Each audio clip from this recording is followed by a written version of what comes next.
Henry's sneeze. One lovely Saturday morning, Henry was puffing along. The sun shone, the fields were green, the birds sang. Henry had plenty of steam in his boiler, and he was feeling happy. I feel so well, he sang.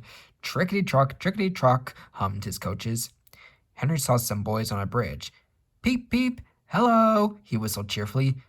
Peep, peep, peep, he called the next moment. Oh, oh, oh! For the boys didn't wave and take his number, they dropped stones on him instead.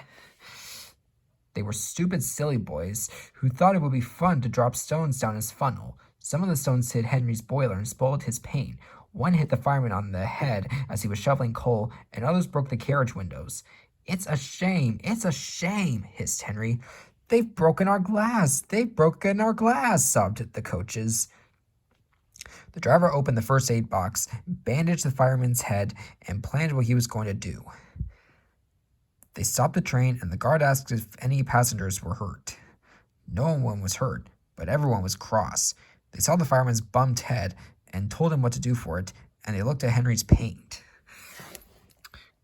Call the police, they shouted angrily. No, said the driver. Leave it to Henry and me. We'll teach those lads a lesson. What will you do? They asked. Can you keep a secret? Yes, they all said. Well then, said the driver, Henry is going to sneeze at them. What? Cried all the passengers. The driver laughed. Henry draws air in through his fire and puffs it out with smoke and steam. When he puffs hard, the air blows ashes from his fire into his smoke box, and these ashes sometimes prevent him puffing properly. When your nose is blocked, you sometimes sneeze. If Henry's smoke box is blocked, I can make air and steam blow the ashes out through his funnel. We will do it at the bridge and startle those boys. Henry puffed on to the terminus, where he had a rest. Then he took the train back. Lots of people were waiting at the station just before the bridge. They wanted to see what would happen. Henry has plenty of ashes, said the driver. Please keep all windows shut till we have passed the bridge. Henry is as excited as we are, aren't you, old fellow? And he patted Henry's boiler.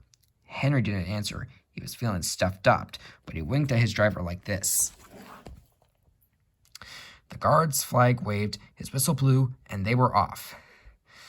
Soon in the distance they saw the bridge. There were the boys, and they all had stones. Are you ready, Henry? Said his driver. Sneeze hard when I tell you. Now, he said, and turned the handle. Atisha, Atisha, Atishoo! Smoke and steam and ashes spouted from his funnel. They went all over the bridge, and all over the boys who ran away as black as soot. Well done, Henry, laughed his driver. They won't drop stones on engines again.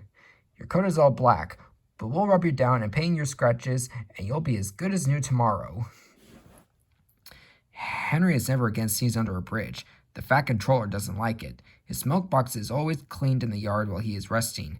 He has now gone under more bridges than he can count, but from that day to this, there have been no more boys with stones.